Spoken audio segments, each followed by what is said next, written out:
조성길 전 주 이탈리아 북한 대사 대리가 지난해 여름 우리나라에 망명했다는 소식 뒤늦게 전해졌는데요. 조 전 대사 대리가 어떤 사람인지 또 남북 관계에 어떤 영향을 미칠지 많은 관심이 쏠리고 있습니다. 오늘은 통일부를 출입하는 지성림 기자가 스튜디오에 나와 있습니다. 여러 궁금증에 대해서 이야기 나눠보겠습니다. 어서 오십시오. 네, 안녕하세요. 네, 지 기자. 이 망명 소식 정말 어제 오늘 많은 언론들에서 다뤄졌습니다. 이 시점에 대해서 좀 먼저 살펴봐야 할 텐데요. 15개월이 지난 시점에서 이 한국 망명 사실이 공개가 됐습니다. 이 지 기자도 탈북민 출신이라고 들었습니다. 같은 네. 탈북민 입장에서 어떻게 보십니까? 네, 탈북민 중에는 저처럼 기자를 하는 사람도 있고 또 태영호 의원 같은 정치인도 있고 또 북한 인권단체 대표들도 있습니다. 이런 사람들은 자기 신분을 드러내고 공개적으로 활동합니다. 북한에 남겨진 가족과 친척들이 걱정되긴 하지만 그러한 리스크를 감내하고 자신들을 오픈하는 겁니다. 네. 하지만 한국에 사는 많은 탈북민들은 북한에 있는 가족의 신변이 걱정돼서 자신을 드러내는 걸 싫어합니다. 조성길 전 대리대사 역시 자신의 한국 망명으로 이탈리아에서 살다가 북한으로 송환된 딸이 혹시나 박해를 받지 않을까 걱정이 돼서 지금껏 자신을 드러내지 않고 조용히 살았던 것으로 보입니다. 그래서 작년 7월에 입국했지만 15개월이 지나는 동안 그의 한국 망명 사실이 전혀 공개되지 않았던 거죠. 그의 한국 망명 사실이 이번에야 공개된 배경을 놓고 야권에서는 정부 여당이 북한군에 의한 우리 공무원 피살 사건, 또 그리고 강경화 외교부 장관 남편의 미국행 논란 등으로 여론이 악화하자 물타기용으로 의도적으로 흘렸다 이렇게 주장을 하고 있고요. 또 일각에서는 조 전 대사 대리의 부인인 이모 씨가 딸 걱정에 북한으로 다시 돌아가고 싶다면서 언론에 스스로 제보했다 이런 얘기도 나옵니다. 하지만 배경이 어찌됐든 저는 자신의 거취가 공개되는 것을 조 전 대사 대리 본인은 절대로 원하지 않았을 것이라고 봅니다. 네. 본인이 원하지 않으면 공개하지 않는 것은 기본적인 인권의 문제라고 봅니다. 그런 측면에서 이번 조성길 망명에 대한 언론 보도 그리고 이를 확인한 정치인들의 언행이 적절했는지에 대해서는 추후에 면밀히 되짚어볼 필요가 있다고 생각합니다. 네. 이 같은 탈북민 입장에서 조 전 대사 대리가 절대 공개를 원치 않았을 것이다라고 말씀을 해주셨습니다.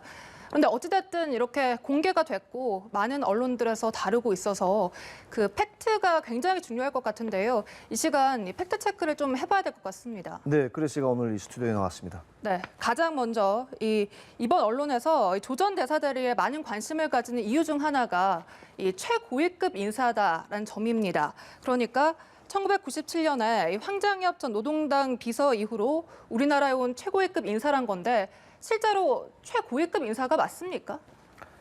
네, 저도 어제 기사를 쓰면서 다른 언론들과 형평성을 좀 맞추는 차원에서 대사급 망명이다 이렇게 제목을 달긴 했지만 사실 결론부터 얘기하면 그 정도의 고위급 인사는 아닙니다. 네. 제가 고위급이 아닌 평민 출신 탈북민이어서 조 전 대사 대리를 깎아내리는 게 아니라 북한의 간부 시스템에 대해서 시청자분들이 제대로 알길 바라서 설명을 드리는 건데요. 사실 고위급이란 말은 상대적인 표현입니다. 대부분의 평범한 탈북민들에 비해서 북한 대사관 1등 서기관 정도면 분명히 고위급 인사라고 말할 수는 있겠죠. 특히 이분은 2017년 9월 북한의 6차 핵실험을 이유로 이탈리아 정부가 문정남 대사를 추방한 이후에 임시 대리 대사라는 직함으로 주 이탈리아 북한 대사관의 책임자 역할을 수행했습니다. 어쨌든 제외 공관장의 권한이 있었던 건데 정확히 말하면 공관장인 대사가 공석이 되면서 공관 차석이 대사를 대리한 거죠. 하지만 대사를 대리했다고 해서 대사와 같은 급으로 보지는 않지 않습니까? 네. 조 전 대사 대리의 직급과 관련해서 천영우 전 청와대 외교안보 수석이 소셜미디어에서 잘 설명을 했던데요. 조 전 대사 대리의 직급은 1등 서기관인데요. 주 이탈리아 북한 대사관엔 서기관보다 높은 참사관이나 공사 참사, 공사가 원래 없었습니다. 북한이 공관 차석 자리에 공사를 앉히는 곳은 유엔 안보리 상임이사국인 중국과 러시아, 영국, 프랑스 그리고 주 유엔 대표부뿐입니다. 이런 곳에 나가 있는 공관과 달리 이탈리아 공관은 사이즈가 작기 때문에 1등 서기관이 공관 차석이었던 거죠. 네. 그리고 대사가 추방되니까 차석인 1등 서기관이 공관장 역할을 했던 것뿐입니다. 그래서 언론사에서도 우리가 이제 출입처의 팀으로 나가는 경우에는 팀장이 있다면 차석이 있고 또 막내 기자가 있고 이런 식인데 10년차 기자가 차석일 수도 있고 3년차 기자가 차석일 수도 있는 겁니다. 그런 위치와 마찬가지죠. 그래서 북한은 보통 외무성 국장을 큰 나라의 대사로 보내고 또 부국장은 공사나 또 작은 공관의 대사로 내보내고 과장급은 참사관으로 내보냅니다.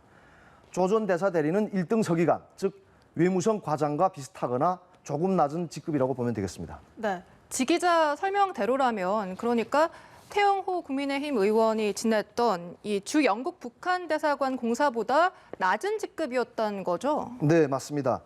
북한의 인사 시스템상 조 전 대사 대리는 태영호 의원보다 2단계 혹은 3단계 정도 급이 낮다고 볼 수 있습니다. 태 의원은 본인이 외무성 부국장으로 근무할 때 조 전 대사 대리는 외무성 옷가에 이탈리아 담당 부원으로 있었다고 밝혔습니다. 그러니까 과장도 아니었던 거죠. 태 의원은 부국장으로 있다가 주 영국 대사관 공사로 나갔고 조 전 대사 대리는 과장 밑에 부원으로 있다가 주 이태리 대사관 1등 서기관으로 나간 겁니다. 자, 결국 태 의원보다도 직급이 2단계나 3단계 정도 낮았던 외교관을 두고 뭐 황장엽 이후에 최고위급 망명이라느니 네. 또 김정은 집권 이후 첫 대사급 망명이라느니 이렇게 언론이 조금 호들갑을 떨었던 것 같습니다.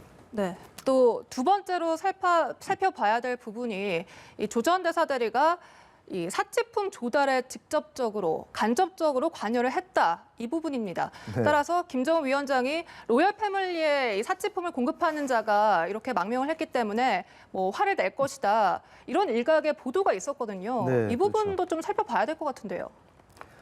네, 2009년에 이탈리아 세관 당국이 북한으로 가려던 고급 양주 한 420병하고 또 호화요트 2척을 압수한 사건이 있었습니다. 이탈리아가 북한 사치품 조달 통로 중에 하나인 건 분명합니다.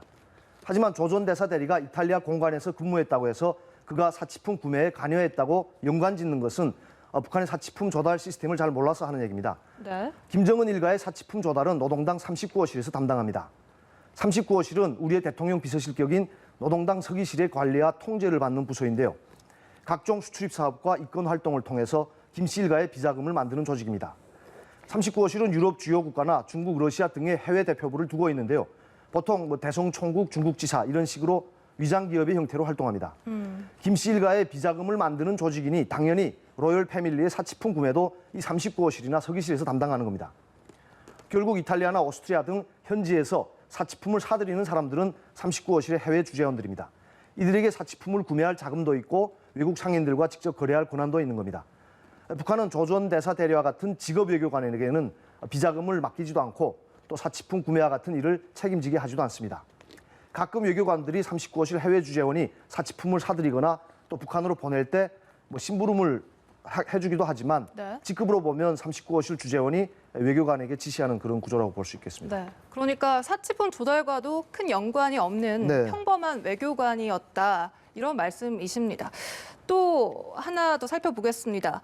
한 언론은 조 전 대사 대리의 아버지가 그러니까 조현준 전 노동당 검열위원장이었다. 뭐 북한의 서열 30위 안에 드는 이런 최고위급의 자녀였다. 이런 보도를 하더라고요. 네. 이건 맞습니까? 네, 조현준이 최고위급 인사였던 건 맞습니다. 조현준은 김정은 정권 출범과 함께 노동당 조직지도부 제1부부장에 오른 인물입니다.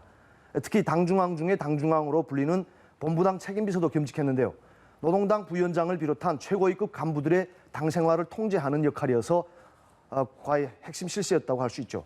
5년간 조직지도부 제1부부장을 하다가 2017년 10월부터 작년 12월까지 노동당 검열위원회 위원장을 지냈습니다. 조현준이 최고위급 인사인 건 맞지만 조 전 대사 대리의 아버지라는 것은 사실이 아닌 것으로 알려졌습니다. 네. 성은 같은 조 씨는 맞죠.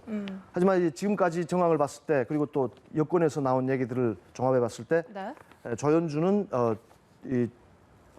조 전 대사 대리의 아버지가 아니다 이렇게 보여지는데요. 조 전 대사 대리가 잠적한 게 2018년 11월입니다. 그렇죠. 그리고 북한 말로는 이제 행방불명이라고 하는데요. 네. 외교관의 행방불명은 북한에서는 큰 사안입니다. 근데 조현준은 작년 12월까지 검열위원장으로 있었는데 그 사람이 아무리 핵심 실세였다고 해도 아들이 재외공관장에서 이탈해 행방불명 되고 나서도 1년 넘게 검열위원장직을 유지하고 있었다는 건 북한 시스템상 납득 안 되는 얘기입니다. 다른 고위 간부들이 용납을 하지 않을 뿐더러 또 북한의 간부 사업 원칙과도 맞지 않는 주장입니다. 네. 그리고 그 조 전 대사 대리를 잘 안다는 태영호 의원도 그에 붙이는 대사였다. 즉 외교관 집안 출신이라고 밝혔는데요. 현재까지 알려진 바로는 조 전 대사 대리의 아버지가 콩고와 토고 주재 대사를 지냈던 조춘영 전 대사다 이렇게 알려졌습니다. 네, 알겠습니다.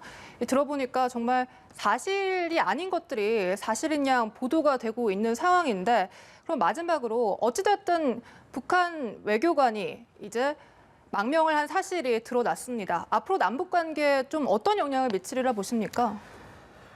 네, 대체적인 분석은 별로 영향이 없을 거다라는 건데요. 조 전 대사 대리가 한국에 있다는 사실이 공개된 것과 남북 관계와는 사실 큰 상관이 없습니다.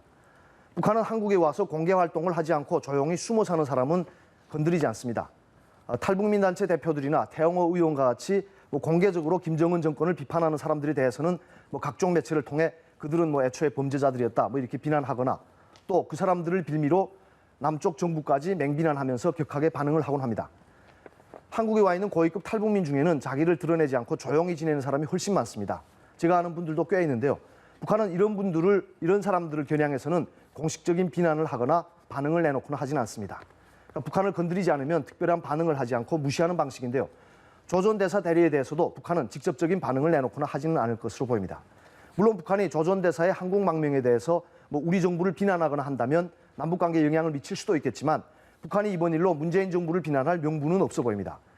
박근혜 정부 시기에 중국에 있던 북한 식당 여종업원들이 집단 탈출한 것처럼 기획 탈북을 한 것도 아니고 또 조 전 대사 대리 본인이 한국행을 선택한 것이고 또 본인의 요청이기도 하지만 정부 여당은 그가 한국에 와 있다는 것을 그동안 어떻게든 소문나지 않게 하려고 노력했던 부분들도 있거든요. 네. 그래서 북한이 이번 일로 문재인 정부를 트집 잡는다면 그건 정말 억지인 거고요.